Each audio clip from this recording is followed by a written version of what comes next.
அனைவருக்கும் வணக்கம். சிம்ம ராசிக்காரர்களுக்கு ஜூன் 15ஆம் தேதியிலிருந்து ஜூன் 22ஆம் தேதி வரை கிரகநிலைகளின் அமைப்பை ஆராய்ந்து பார்க்கும்போது நிச்சயமாக கஷ்டத்தின் பிடியில் சிக்கி தவிக்கும் சிம்ம ராசிக்காரர்களுக்கு அவற்றிலிருந்து வெளிவரக்கூடிய வகையில் காத்திருக்கும் மகிழ்ச்சியாக பல்வேறு விதமான நல்ல பல செய்திகள் கிடைப்பதற்கான யோகம் இந்த தருணத்தில் வலுவாக கிடைக்கப் போகிறது என்பதை கிரகநிலைகள் தெளிவாக உறுதிப்படுத்துகின்றன. ஏனென்றால் ராசியின் அதிபதியாக இருக்க கூடிய சூரியன் மிகவும் வலுவாக இந்த வாரத்தின் துவக்கத்தில் இருந்து 15ஆம் தேதியிலிருந்தே லாபஸ்தானமாகிய 11ஆம் இடத்தில் வீற்றிருக்க போகிறாருங்க. ராசிக்கு அதிநட்பு கிரகமாக இருக்கக்கூடிய புதனின் ஆட்சி வீட்டில் லாபஸ்தானத்தில் சஞ்சரிப்பது நிச்சயமாக சிம்ம ராசிக்காரர்களுக்கு மிகப்பெரிய அளவில் முன்னேற்ற வாய்ப்புகளை ஏற்படுத்தி கொடுக்க போகிறது. அதைவிட கண்டச்சனியாக சப்தமஸ்தானத்தில் வீற்றிருக்கக்கூடிய சனி வலுவிழந்து வக்ரகதியில் திரும்புகிறாருங்க. கண்டச்சனியினுடைய இந்த வக்ர பெயர்ச்சி பல்வேறு வகையில அதிர்ஷ்டத்தையும் யோகத்தையும் நிச்சயமாக சிம்ம ராசிக்காரர்களுக்கு உருவாக்கி கொடுக்கக்கூடிய அமைப்பாக பார்க்கப்படுகிறது. ராசியின் அதிபதியும் அவரது மைந்தனாக இருக்கக்கூடிய சனியினுடைய இந்த மாறுதலும் நிச்சயமாக சிம்ம ராசிக்காரர்களுடைய வாழ்வில் சந்திக்கக்கூடிய கஷ்டங்கள் அனைத்தையும் விலக்கி நல்ல முன்னேற்றம் நிறைந்த ஒரு தருணமாக மாற்றுவதற்கான சூழல் உண்டு என்பதில் சந்தேகமே இல்லை. பெரும்பான்மையான சிம்ம ராசிக்காரர்களுக்கு சனி, குரு உட்பட பல கிரகநிலைகள் சாதகமற்ற ஒரு அமைப்பில் வலம் வந்து கொண்டிருக்கக்கூடிய இந்த வேளையில் கஷ்டத்தின் பிடியில் பல்வேறு வகையில நெருக்கடிகளை சந்தித்து வரக்கூடிய சிம்ம ராசிக்காரர்களுக்கு நிச்சயமாக அவற்றிலிருந்து நல்ல மாறுதல் பெறுவதற்கான சூழல் உண்டு என்பதை தெளிவாகவும் துல்லியமாகவும் இந்த தருணத்தில் லாபஸ்தானத்தில் நுழைந்திருக்கக்கூடிய புதன், சுக்கிரன் மற்றும் சூரியன் போன்ற கிரகநிலைகள் தெல்ல தெளிவாக உறுதிப்படுத்துகின்றன. இதன் காரணமாக நீங்கள் எதிர்பார்க்கக்கூடிய நல்ல மாறுதலும் முன்னேற்ற வாய்ப்பும் மிக வலுவாக கிடைப்பதற்கான யோகம் உண்டு. மிகவும் குறிப்பாக முழு சுப கிரகமாக இருக்கக்கூடிய குரு கர்மஸ்தானம் என்று சொல்லக்கூடிய 10ஆம் இடத்தில் வலுவாக வீற்றிருக்கிறாருங்க. குரு 10ல் இருப்பது அவ்வளவு சிறப்பான நன்மை தரக்கூடிய அமைப்பு இல்லை என்றாலும் கூட பெரிய அளவிற்கு மிக மோசமான பாதிப்பை ஏற்படுத்துமா என்று கேட்டால் நிச்சயம் இல்லை என்றுதான் சொல்ல வேண்டும். ஏனென்றால் அவ்வளவு பெரிய மோசமான சூழ்நிலைகளையும் குருவினுடைய சஞ்சார அமைப்பு தள்ளிவிடாது. எனவே நிச்சயமாக சிம்மராசிக்காரர்களுக்கு கர்மஸ்தானத்தில் வீற்றிருக்கக்கூடிய குருவின் அமைப்பு காரணமாக இல்லத்தில் பல்வேறு வகையான சுப விரய செலவுகளையும் வருமானத்தை உயர்த்தி கொள்ளக்கூடிய வகையில் நல்ல பல வாய்ப்புகளும் சந்தர்ப்பங்களும் நிறைந்து கிடைக்கக்கூடிய ஒரு தருணமாக தான் சிம்மராசிக்காரர்களுக்கு நிச்சயமாக பார்க்கப்படுகிறது. இந்த தருணத்தில் தேவையற்ற பயணங்கள், அலைச்சல்களை தவிர்த்து மகிழ்ச்சியை இரட்டிப்பாக கூடிய மாற்றிக்கொள்ளக்கூடிய யோகம் இந்த தருணத்தில் உண்டு. திருமண முயற்சிகள் வெற்றி கிடைக்கக்கூடிய ஒரு அற்புதமான தருணமாக பார்க்கப்படுகிறது. இந்த தருணத்தில் எதிர்பார்த்தபடியே காத்திருக்கும் மகிழ்ச்சியாக சுப நிகழ்வுகள் கைகூடும். குடும்பத்தில் சந்திக்கக்கூடிய கணவன் மனைவி பிரச்சனை, உறவினர்களுக்கிடையே ஏற்படக்கூடிய கருத்து வேறுபாடு போன்ற அனைத்திலுமே நல்ல மாறுதலை வலுவாக சந்திப்பதற்கான சூழல் நிச்சயமாக உண்டு என்பதை குரு தெளிவாக உறுதிப்படுத்துகிறாருங்க.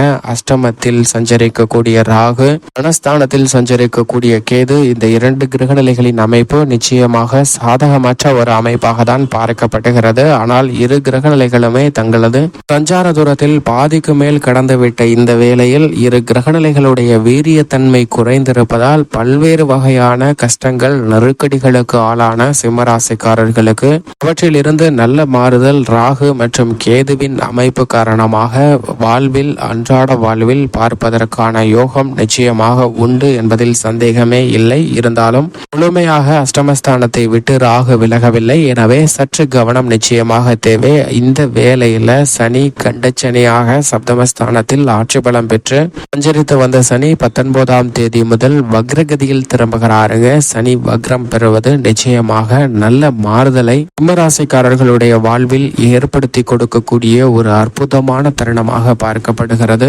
எனவே உங்களுக்கு நீங்கள் எதிர்பார்க்கக்கூடிய அலுவலக ரீதியான சூழ்நிலை மிகவும் வலுவாக அமைவதற்கான வாய்ப்பு நிச்சயமாக உண்டு. மேலதிகாரிகள், சக பணியாளர்களின் ஒத்துழைப்பு மனதிற்கு மகிழ்ச்சியை நிச்சயமாக ஏற்படுத்தி கொடுக்கும். அஷ்டம ராகுவின் குறுக்கீடு இருந்தாலும் வக்ரம் பெற்ற சனியின் அமைப்பு காரணமாக நீங்கள் எதிர்பார்க்கக்கூடிய பணிச்சுமை என்பது குறையும். மேலும் சலுகைகள் நிறைந்து கிடைப்பதற்கான யோகம் இந்த தருணத்தில் உத்தியோக ரீதியான பணிகளில் உண்டு. உங்களுடைய புதிய முயற்சிகளுக்கு மிக பெரிய அளவில் வெற்றி கிடைப்பதற்கான சூழல் நிச்சயமாக இந்த தருணத்தில் கிடைப்பதற்கான வாய்ப்பு வக்ரம் பெறக்கூடிய சனியின் அமைப்பு காரணமாக உண்டு. எனவே புதிய முயற்சிகளை உத்தியோக ரீதியாக மேற்கொள்ளலாம். நிச்சயம் வெற்றி உண்டு. தொழில்துறை வியாபாரத்துறையில் அக்ரம் பெற்ற சனியின் அமைப்பு காரணமாக லாபம் ஒரே சீராக நீடிக்குங்க. சந்தை நிலவரம் உங்களுக்கு ஆதரவாக மாறும். நீங்கள் நினைக்கக்கூடிய காரியங்களை சிறப்பான முறையில் திட்டமிட்டு செயல்படுத்துவதற்கான வாய்ப்பு நிச்சயமாக சிம்மராசிக்காரர்களுக்கு உண்டு. நிதி நிறுவனங்களின் ஒத்துழைப்பு சாதகமாக அமையும். லாபத்தை அதிகரிக்கக்கூடிய வகையில் புதிதாக பல்வேறு வகையான திட்டங்களை செயல்படுத்துவதற்கான வாய்ப்பும் சூழலும் உண்டு. ஏற்கனவே இருக்கக்கூடிய செயல்பாடுகளை மெருகேற்றவும் மேம்படுத்தவும் நல்ல பல நிகழ்வுகள் காத்திருக்கும் மகிழ்ச்சியாக அமைவதற்கான யோகம் நிச்சயமாக சிம்மராசிக்காரர்களுக்கு தொழில்துறை வியாபாரத்துறையில் உண்டு என்பதில் சந்தேகமே இல்லை. கலைத்துறையின் நாயகனாக திகழ்கிறாருங்க சுக்கிரன். அப்படிப்பட்ட சுக்கிரன் மிகவும் வலுவாக லாபஸ்தானம் ஆகிய 11ஆம் இடத்தில் வீற்றிருக்கிறார். சுக்கிரன் லாபத்தில் இருப்பது பல மடங்கு புதிய வாய்ப்புகளை கலைத்துறை ரீதியான பணிகளில் ஈடுபடுவதற்கான வாய்ப்பை சிம்மராசிக்காரர்களுக்கு உருவாக்கி கொடுக்கிறது. உங்களது படைப்புகளுக்கு மக்கள் மத்தியில் மிகப்பெரிய அளவுல வரவேற்பு கிடைக்கும். அதோடு லாபம் உயரக்கூடிய இனிமையான தருணமாக சிம்மராசிக்காரர்களுக்கு நிச்சயமாக அமைய போகிறது. இந்த தருணத்தில் பல்வேறு வகையான புதிய தயாரிப்புகள் மற்றும் புதிய கலைத்துறை ரீதியான பணிகளில் துணிந்து இறங்கலாங்க. அவை அனைத்திலும் லாபம் ரெட்டிப்பாக கூடிய யோகம் உண்டு என்பதை சுக்கிரன் லாபஸ்தானத்தில் வலுவாக சஞ்சரிப்பதால் உறுதிப்படுத்துகிறாருங்க.